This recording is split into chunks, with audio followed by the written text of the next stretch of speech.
Today, we're not talking about chasing love. We're not talking about attracting love. We're not even talking about finding love. We're talking about receiving it. And for many people, receiving love is far more difficult than giving it. If you grew up in chaos, if love felt inconsistent, if affection was mixed with fear, control, or abandonment, then your nervous system learned something very specific. It learned that love does not feel safe. And no matter how much you want peace, your body may still crave intensity. Today, we're going to talk about why that happens and how the awakening of divine feminine energy gently rewires your relationship with love itself. When we're children, we don't choose our definition of love. We absorb it. Love is not what we're told. Love is what we experience repeatedly. So if love came with yelling, silence, unpredictability, emotional withdrawal, having to earn affection, walking on eggshells, then your nervous system linked love with stress.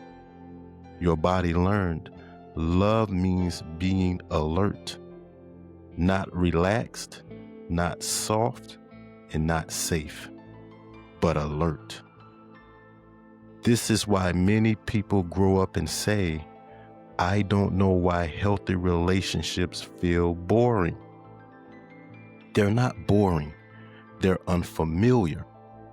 And unfamiliar feels unsafe to a nervous system trained in chaos. Here's something most people don't realize. Your body does not seek happiness. Your body seeks familiarity.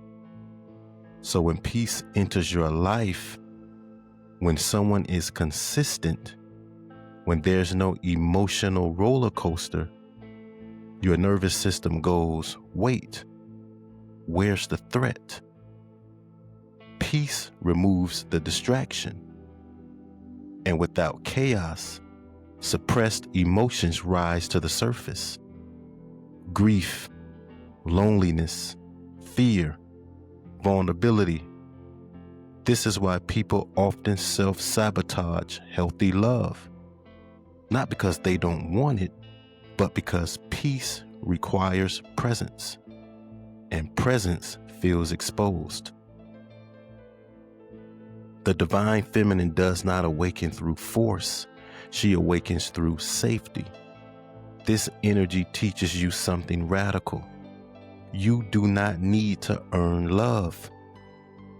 You begin to notice you no longer explain yourself excessively.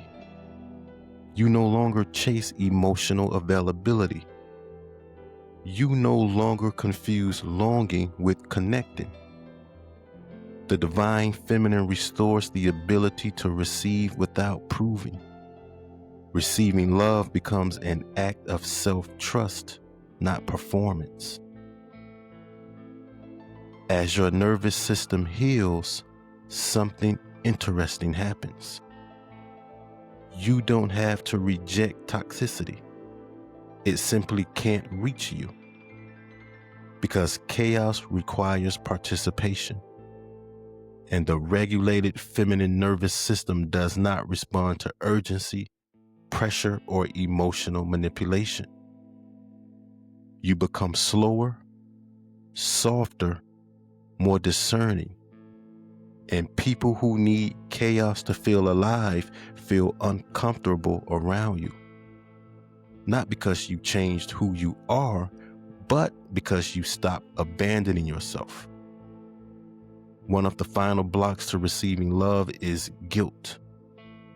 Guilt for resting, guilt for ease, guilt for being supported. Many people were taught if it's easy, it must be taken from someone else. The divine feminine dissolves this belief. She understands receiving does not take, receiving circulates. Love expands when it is allowed. And when you allow love in, you give others permission to love without fear. Real love feels calm, spacious, consistent. Real love feels grounded and gentle. It doesn't demand your nervous system stay on edge.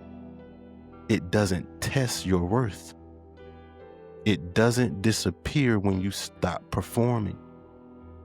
And when the divine feminine awakens, you no longer confuse longing with love. You choose peace, not because it's boring, but because your body finally knows it's safe. If this message resonated with you, it's because something in you is remembering. Remembering that love is not chaos. Remembering that softness is not weakness. Remembering that peace is not empty, it is full. The divine feminine does not chase love, she allows it. And when she allows it, love arrives quietly, but it stays. Sit with that. Love arrives quietly, but it stays.